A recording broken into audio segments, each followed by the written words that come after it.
Pranata sosial merupakan kegiatan yang dirancang untuk membantu siswa mengembangkan keterampilan sosial dan memperluas jaringan sosial mereka. Kegiatan ini biasanya melibatkan berbagai aktivitas yang memungkinkan interaksi antar siswa seperti permainan kelompok, diskusi, proyek bersama, dan acara sosial. Pada Pranata sosial di sekolah meningkatkan keterampilan komunikasi. Siswa belajar cara berkomunikasi dengan berbagai jenis dengan meningkatkan kemampuan berbicara di depan umum dan mendengarkan dengan aktif. Mengembangkan keterampilan kerjasama melalui kerja kelompok dan proyek bersama. Siswa belajar bekerja sama dan berbagi tugas dan menghargai kontribusi orang lain. Membangun rasa percaya diri. Kegiatan sosial membantu siswa merasa lebih nyaman dalam berinteraksi dengan orang lain dan meningkatkan rasa percaya diri mereka. Memperluas jaringan sosial yang dimana siswa dapat berteman dengan orang dari berbagai latar belakang yang bisa berguna untuk dukungan sosial dan peluang di masa depan. Contoh kegiatan pada Pranata sosial di sekolah meliputi yang pertama diskusi kelompok, di mana diskusi kelompok ini membahas topik tertentu dalam kelompok kecil untuk melatih kemampuan berpikir kritis dan berdiskusi. Selanjutnya, permainan kelompok, yang dimana permainan yang dirancang untuk membangun kerjasama dan kepercayaan antar anggota kelompok. Selanjutnya, proyek layanan masyarakat melibatkan siswa dalam kegiatan pelayanan masyarakat untuk mengembangkan rasa tanggung jawab sosial. Selanjutnya, klub dan organisasi siswa, yang dimana mengikuti klub atau organisasi yang sesuai dengan minat mereka untuk bertemu dengan orang-orang baru.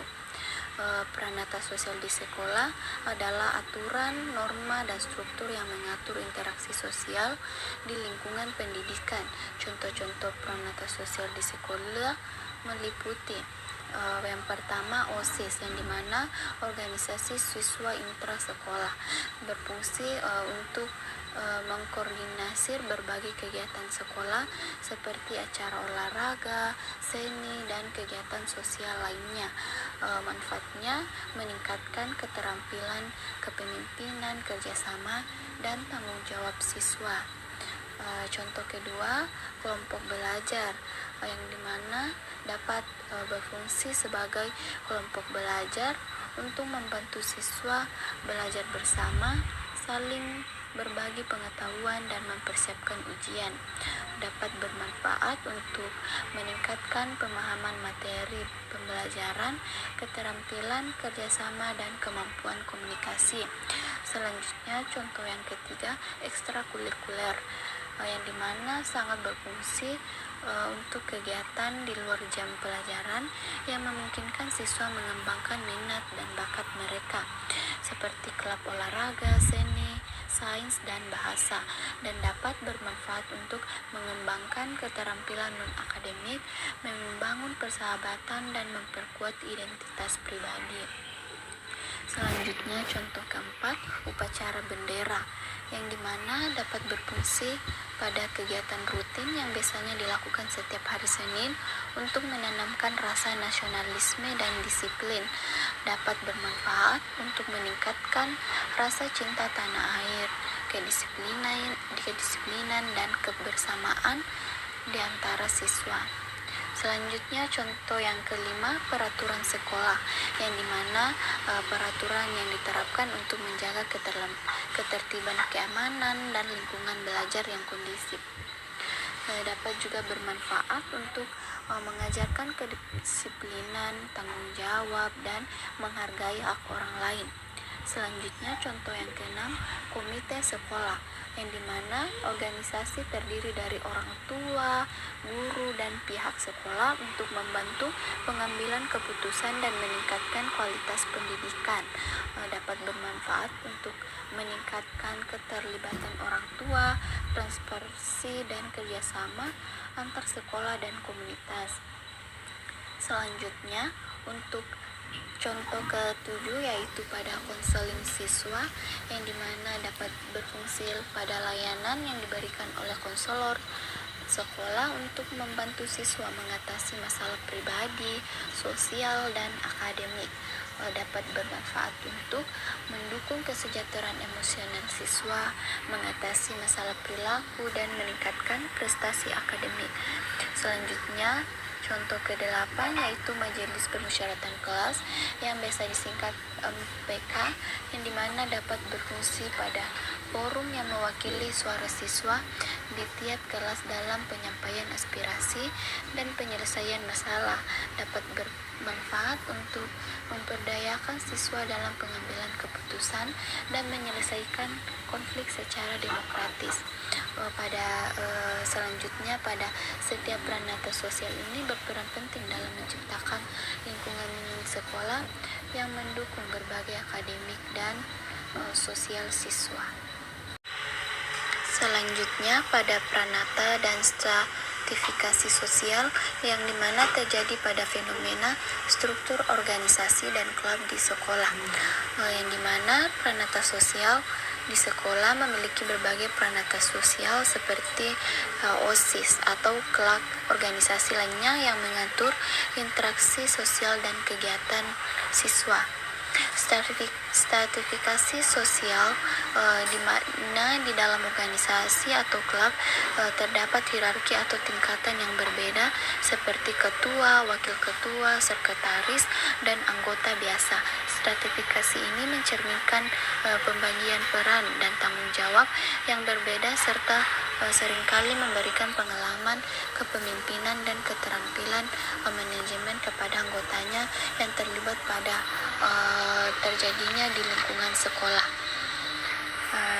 Selanjutnya, pada mobilitas sosial, yang dimana fenomena terjadi pada peningkatan status akademik di sekolah.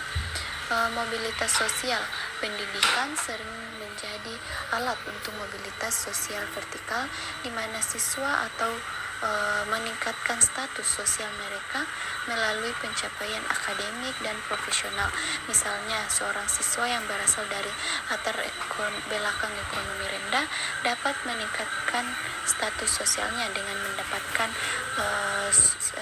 sesuatu yang dimana dapat bergelar seperti juara kelas atau juara lomba-lomba di sekolah.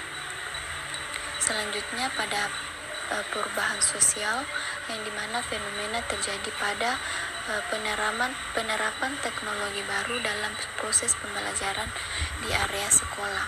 Perubahan sosial, yang dimana adopsi pada teknologi seperti kelas online dan penggunaan perangkat digital dalam pembelajaran mengubah cara siswa dan guru berinteraksi serta mengakses informasi. Hal ini mencerminkan perubahan sosial dalam cara pendidikan disampaikan dan diterima. Dampak pada pendidikan, yang dimana teknologi memungkinkan akses yang lebih luas ke pendidikan, pembelajaran yang lebih fleksibel, dan cara baru untuk berkolaborasi serta beraktivasi dalam kegiatan akademik.